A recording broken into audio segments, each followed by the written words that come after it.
मुलांना उन्हाळ्याच्या शाळेला सुट्ट्या लागलेल्या आहेत आणि मुलं घरी असली की नेहमीच आईला काही ना काही वेगवेगळे पदार्थ बनवून खायला मागत असतात. तर आज आपण खास मुलांसाठी शरीराला थंडावा देणारे नाचणीच्या पिठाचे घावण आणि त्यासोबत खायला झटपट अशी खोबऱ्याची चटणी कशी तयार करायची हे पाहणार आहोत. घावणं पहा अगदी मस्त असे जाळीदार तयार झालेले आहेत. लगेचच आपल्या आजच्या रेसिपीला सुरुवात करूयात.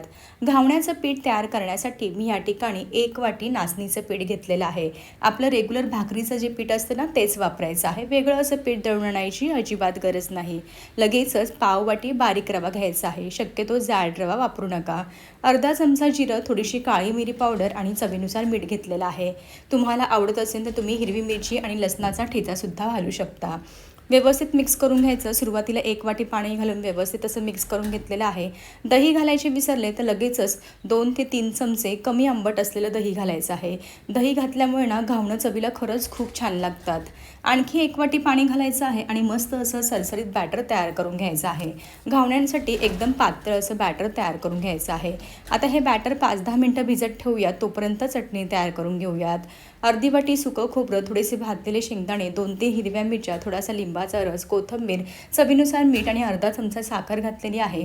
लागेल तसं थोडं थोडं पाणी घालून मस्त अशी झटपट खोबऱ्याची चटणी तयार आहे. आता ह्या ठिकाणी 10 ते 15 मिनटं झालेली आहेत. पीठ मस्त असं भिजलं गेलं आहे. नॉनस्टिकचा पॅनला सुरुवातीला तेल लावायचं आहे आणि वरतून असं घावणं घालायचं आहे. घावण्याला जाळी पहा अगदी सुंदर आलेली आहे. झाकण ठेवायचं आहे आणि अति कमी ते मध्यम आचेवरती घावणं छान असं भाजून घ्यायचं आहे. आता झाकण ओपन करायचं आहे आणि घावण्याची बाजू बदली करून घ्यायची आहे. जरासुद्धा सोडा वगैरे नाही वापरला तरीसुद्धा पहा घावण मस्त असं मऊ लुसलुशीत आणि जाळीदार तयार झालेले आहेत. आता हे घावणे ना सकाळी जरी बनवून ठेवले तरी संध्याकाळी आहे तसंच मऊ लुसलुशीत राहतात. कापसासारखे अजिबात वातट किंवा चिवट होत नाहीत. घावणं पहा खूप छान तयार झालेली आहे. साधारणतः 10 ते 12 घावणं मध्यम आकाराचे आरामशीर तयार होतात. त्यासोबतच मस्त अशी चटणी देखील तयार आहे. कशी वाटली तुम्हाला माझी ह्याची रेसिपी?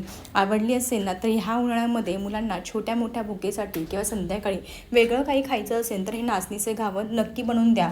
कारण नाचणीमध्ये भरपूर सारे गुणधर्म आहेत. अगदी आपल्या केसांपासून नखांपर्यंत खूप सारी नाचणी आपल्याला उपयुक्त आहे. त्यामुळे नकळत भरपूर सारे कॅल्शियम, पोटॅशियम आणि प्रोटीन नाचणीमुळे